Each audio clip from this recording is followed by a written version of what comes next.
Halo, kita jumpa lagi dalam belajar bahasa Inggris bersama Mr. Wong. Kali ini saya akan membahas mengenai auxiliary verbs yang biasa juga disebut helping verbs. Jadi, kenapa saya mau membahas ini dulu? Karena sebelum kita membahas mengenai tenses dan sebagainya, menurut saya sangat penting sekali kita mengetahui yang namanya auxiliary verbs, ya, supaya nanti ketika kita masuk ke dalam pembahasan tentang tenses, kita tidak lagi bingung membedakan antara verb yang sesungguhnya dengan auxiliary verbs, ya. Makanya saya ingin membahas ini terlebih dahulu. Oke, saya harap kalian bisa memperhatikannya karena ini sangat membantu sekali ketika dimengerti, akan membantu kalian untuk mengerti kata-kata kerja yang ada di tenses. Oke. Nah, di sini saya ingin menunjukkan auxiliary verbs mind map-nya dulu. Ya, di sini ada auxiliary verbs. Nah, di sini yang disebut helper verbs, ya, yang membantu main verb. Jadi auxiliary verb ini adalah helper verbs yang membantu verb utama, ya. Nah, dia ada 3 macam, yaitu to be, kemudian to have, lalu kemudian modals, ya. Modals itu ada can, ada may dan sebagainya. Kalau can itu adalah kemampuan, kalau may itu adalah mendapatkan izin, ya. Nah, dari sini kita akan belajar mengenai auxiliary verbs, oke? Apa itu auxiliary verbs? Auxiliary verbs adalah kadang-kadang disebut helping verbs, ya, karena mereka diperlukan untuk membentuk banyak dari tenses, ya. Mereka membantu kata kerja utama dalam kalimat dengan memberitahukan lebih lagi tentang tenses dari verb itu, moodnya dan voice-nya, ya. Ini voice ini maksudnya nanti passive voice, oke? Contohnya auxiliary verb ini seperti ini. I was having a bath when you called. Ya, was di sini adalah kata kerja bantu atau auxiliary verbs. A new road is being built behind the school. Nah, ini passive voice, ya. Is being di sini adalah helping verbnya, ya. My father has never visited the USA. Nah, ini juga has di sini adalah helping verb. By this time next year I will have been learning English for 35 years. Nah, di sini will have been adalah auxiliary verbs, ya. Kita akan coba kalian baca seperti ini dulu, nanti akan saya jelaskan lebih lanjut. Oke, saya kasih contohnya terlebih dahulu di sini. Nah, kemudian saya juga ingin kalian mengetahui tentang apa itu verb phrase, ya. Phrase itu kan adalah kumpulan 2 kata atau lebih. Kalau verb phrase, ya berarti frasa verbnya itu berbentuk phrase, ya. Ada 2 atau lebih verb di situ, ya. Jadi terdiri dari satu main verb dan 1 atau lebih auxiliary verbs. Jadi verb phrase ini terdiri dari 1 main verb, ya, kata kerja utama, dan 1 atau lebih auxiliary verbs, ya. Setiap kalimat membutuhkan paling tidak 1 kata kerja utama, tapi tidak semua kalimat membutuhkan helping atau auxiliary verb, ya. Jadi dalam sebuah kalimat bahasa Inggris sangat diperlukan sekali yang namanya verb. Nah, kalau auxiliary verb tidak perlu. Ada yang perlu, ada yang tidak perlu. Kenapa? Karena dia cuma membantu. Kalau tidak butuh bantuan, ya tidak ada berarti. Tapi verb sangat penting dan harus ada dalam sebuah kalimat. Contohnya seperti ini. Helping verbnya could, might, could have, might have been. Main verbnya eat, listen, eaten, listening. Ya. Nah, menjadi verb phrase, menjadi frasa kan di sini menjadi lebih dari 1 kata kan? Could eat, might listen, could have been eaten, might have been listening. Ya. Kalau kita lihat di sini verbnya cuma 1 kan, eat, listen, eating, listening. Tetapi kalau main verb bisa lebih dari 2, ya. Could have ini 2, might have been 3, ya. Berarti memang ada 1 main verb dan kemudian ada 1 atau lebih auxiliary verb. Itu namanya verb phrase, ya. Jadi ini juga perlu kalian ketahui walaupun tidak terlalu banyak dibahas, tapi sangat penting sekali kalian tahu bahwa main verb kalau digabung dengan helping verb itu menjadi verb phrase, ya. Kalian harus terbiasa dengan istilah-istilah phrase, ya, atau clause dan sebagainya karena itu sangat penting sekali untuk pemahaman kalian dalam grammar, oke? Nah, contohnya lagi, kadang-kadang verbnya ini dipisahkan dengan kata-kata lain, ya. Jadi nggak harus selalu bergabung seperti ini. Could, eat, might, listen, dan sebagainya. Tapi dia bisa terpisah, ya, dari kata-kata seperti ini. Have you been sitting in my chair? Sebenarnya kan have been sitting, ya, tapi karena dipisah dengan subjek di sini karena bentuknya interrogatif ya. Do you know Jim? Nah, sebenarnya kan do know. No, I don't know him. Sebenarnya kan do know ya, tapi dipisahkan oleh kata-kata lain. Dalam hal ini not-nya ini dipisahkan oleh subjeknya ya. Tapi tetap saja itu sebenarnya merupakan verb phrase ya, walaupun dipisahkan seperti itu. Oke, jadi itu saja penjelasan singkat mengenai verb phrase. Nah, sekarang kita kembali lagi ke auxiliary verb. Ketika kita menanyakan sebuah pertanyaan, kata kerja bantu seringkali ada di awal kalimat dan kata kerja utamanya mengikutinya kemudian. Oke. Contohnya, do you like German food? Nah, di sini do di sini adalah auxiliary verb. Does your mother speak English? Di sini adalah auxiliary verb. Did you come to school yesterday? Di sini adalah auxiliary verb. Why are you talking? You should be listening to me. Nah, di sini are di sini adalah auxiliary ya, mendahului kata kerjanya di sini talking. Have you done your homework? Ini juga mendahului. How long have you been living in Germany? Ini juga mendahului. Ya. Jadi kalau misalnya dalam pertanyaan auxiliary verbnya seringkali ada di awal kalimat. Ya, seringkali ada di awal kalimat. Tapi kalau ada kata pertanyaan seperti ini dia tidak di awal kalimat ya, tapi seringkali ada di awal kalimat. Kalau jawabannya yes or no biasanya ada di awal kalimat tuh ya. Di sini, do you like German food? Yes, I do. Does your mother speak English? Yes, she does. Did you come to school yesterday? Yes, I did. Nah, jadi itu kalau yang yes or no question ya itunya auxiliary verbnya di depan. Tapi kalau ada question word ya, seperti why, how long, when, where dan sebagainya, itu jawaban panjang. Nah, itu biasanya mendahului auxiliary verb ya. Nah, jadi sebenarnya auxiliary verb ini cuma ada seperti ini saja, yaitu be yang dari am, is, are, was, were, being, been. Terus ada yang do, does, do, did. Terus ada have, has, have, had, having. Ya. Dan perlu saya ingatkan, saya kasih tahu pada kalian, do dan have ini sebenarnya juga memiliki jabatan sebagai kata kerja. Ya, jadi nanti kita akan lihat apa peran mereka dalam bentuk kata kerja ya. Dan sebenarnya kalau dibagi lagi ini be ini sebenarnya ada di present yaitu is mr ya, is mr. Kemudian ada past itu was were. Di sini was were ya. Kemudian kalau ada future ini adalah will, biasanya masuk ke dalam sini ya. Modal auxiliaries ya. Kemudian ada present perfect di sini, has, have, had. Ya. Jadi sebenarnya auxiliary verb ini ya cuma segini-segini saja ya. Bentuk verb-verbnya itu ada cuma segini aja dan terbagi menjadi 4 kategori, be, do, have dan modals ya. Sedangkan kalau be ini terbagi 2, present dan past ya kan. Kalau present perfect itu semuanya. Oke. Jadi ini saja gambarannya ya.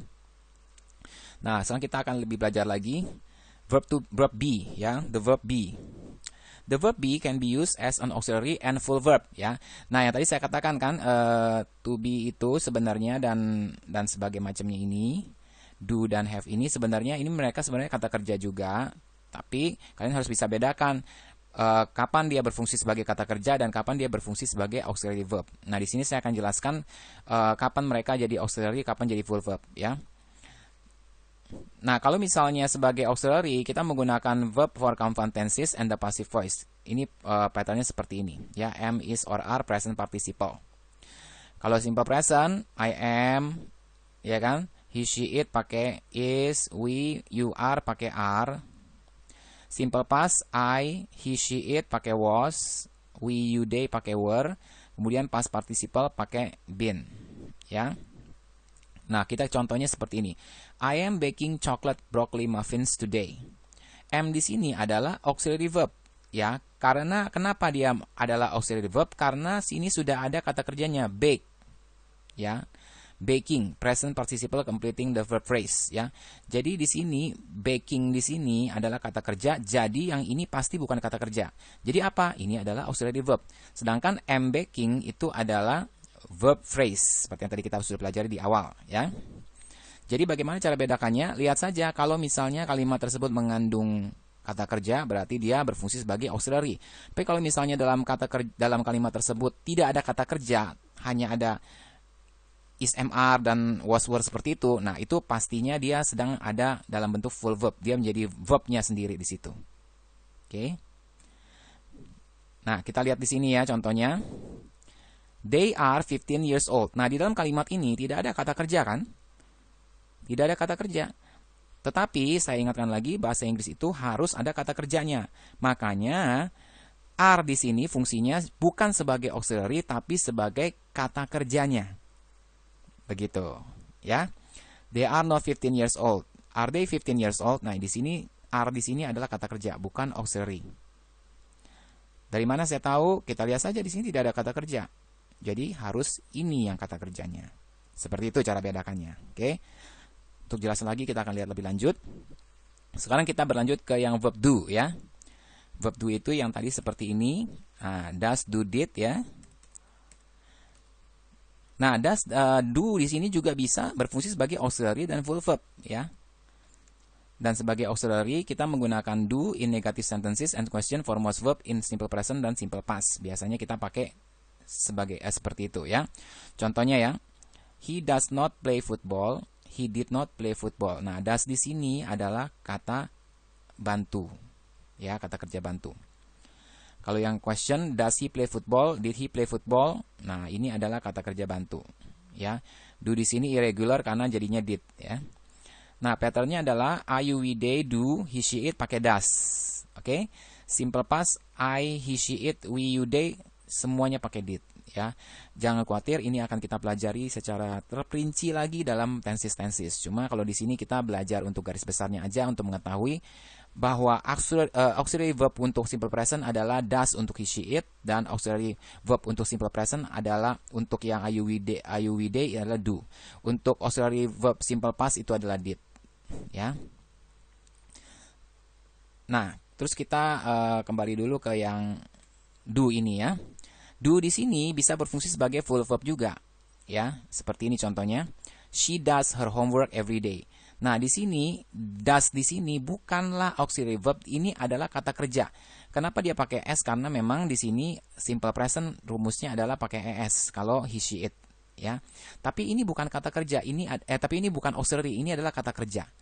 Nah, ini akan kelihatan kalau kita buka dengan negative sentence. She doesn't do her homework every day. Lihat di sini.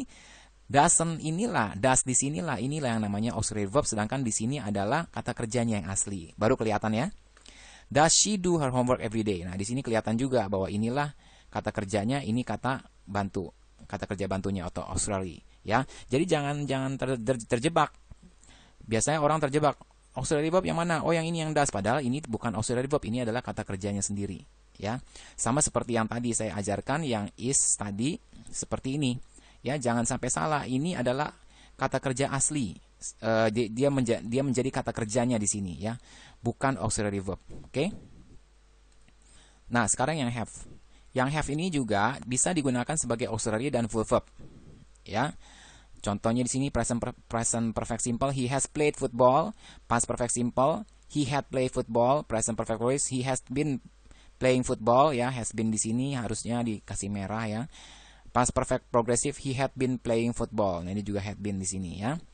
Nah, sebagai full verb ini dia mengindikasikan kepemilikan ya. Dalam British English kita biasa gunakan have got ya. Misalnya seperti Asia's got talent. Nah, itu kan ada Asia's ya, apostrof s, atau British atau England, America's got talent. Nah, itu sebenarnya singkat dari America has got talent ya. Nah, kalau misalnya yang sebagai full verb, biasanya kalau untuk yang have di sini adalah mengindikasikan kepemilikan. Misalnya I have a car. Nah, ini artinya dia memiliki sebuah mobil.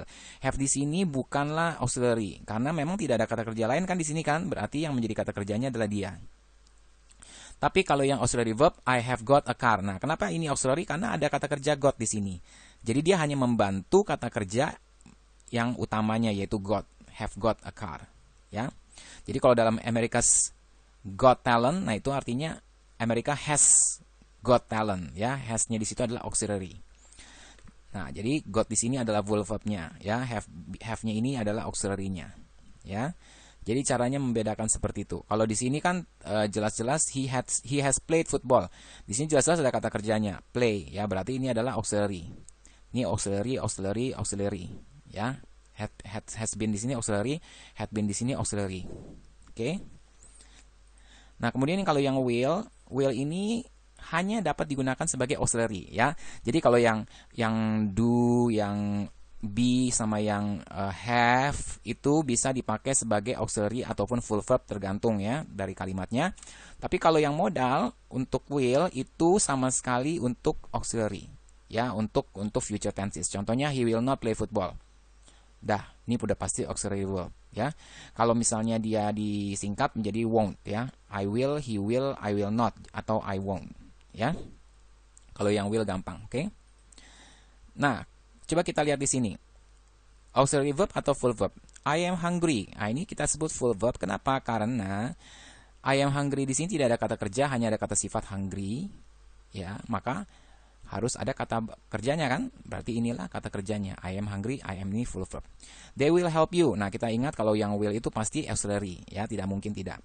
We do not know his address. Nah, di sini kita lihat ada kata kerja know, berarti do di sini adalah kata kerja bantu ya, auxiliary verb. My friend Amy does a lot of sports ya. Nah, di sini juga kita lihat ada kata kerja nggak? Tidak ada. Berarti does di sini adalah kata kerja. Ya, does a lot of sport. How much is it? Nah, di sini biasanya kita bingung. How much is it? Is it ini is di sini full verb atau enggak sih? Nah, kita jawab aja dulu pertanyaannya. It is $50. Nah, di sini tidak ada kata kerja kan? Berarti is-nya di sini adalah kata kerjanya. Berarti full verb.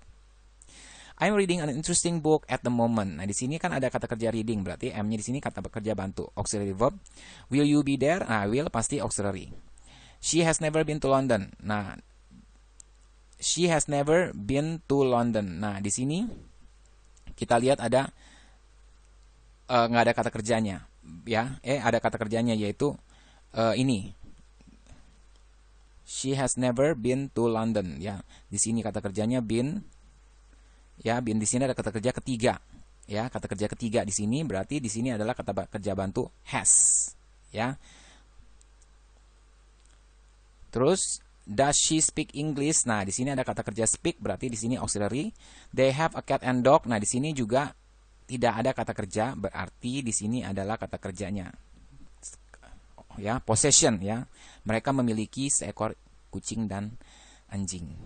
Nah, jadi seperti itu cara bedakannya, oke? Coba kita latihan sedikit ya. Oke, kita coba isi dengan I am, is, have, has, do, does, can ya. Dan tidak mengganti kalimat sama sekali, oke? My friend's father, teman ayah saya, is in the office. Nah, ini kita pakai dengan kata apa? Is ya, is in the office. Ya, my friend father itu adalah singular. The oranges, nah the oranges ini kan banyak, berarti pakainya are ya, are in the basket. Sam, nah di sini ada got, kita harus tambahkan apa tadi? Yang Asia's Got Talent, berarti tambahkan has got long arms ya. Nurses, nah di sini juga ada kata sifat, berarti tinggal kita tambahkan saja be ya, are good. My house, nah di sini adalah kata kerja tidak ada, berarti kita tambahkan auxiliary is in the town center. Snakes, nah di sini snakes kill rabbit. Di sini kita tidak perlu menambahkan auxiliary sama sekali karena memang tidak dibutuhkan, ya. Karena ini adalah simple present, snake kill rabbits, sudah seperti itu. I wear new trainers every day. Nah, di sini apa isinya coba? Tidak perlu ya, tidak perlu sama sekali karena di sini adalah simple present I wear ya. Kemudian where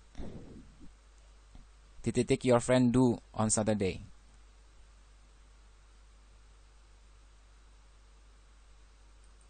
Where do your friend do on Saturday?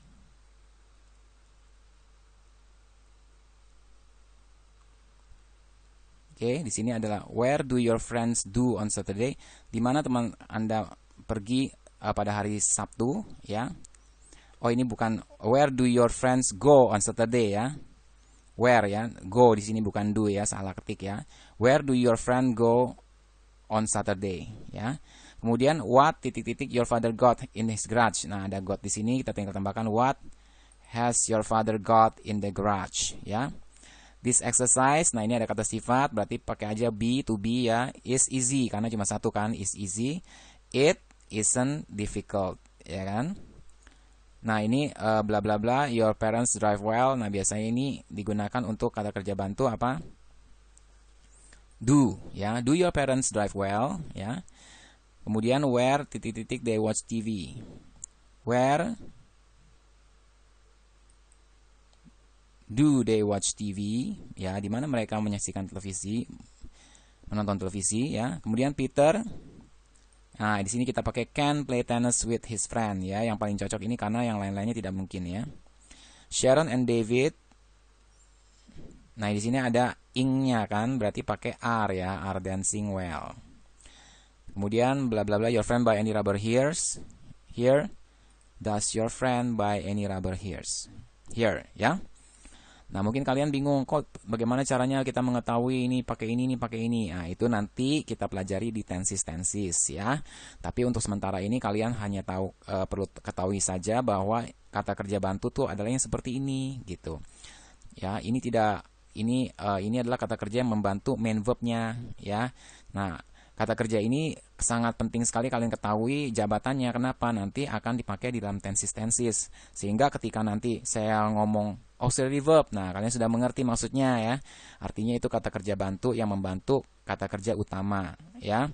Dan bentuk-bentuknya itu tergantung dari tenses masing-masing, ya. Ada macam-macam di situ, nanti akan diterangkan satu demi satu. Tapi yang penting kalian tahu dulu auxiliary verb ini seperti apa sih, ya. Nanti juga kalian akan bisa mengisi seperti ini titik-titiknya kalau sudah bisa tenses, oke? Oke, itu saja penjelasan saya mengenai auxiliary verb. Saya harap ini akan membantu kalian untuk belajar tenses nantinya. Sampai jumpa di video-video selanjutnya.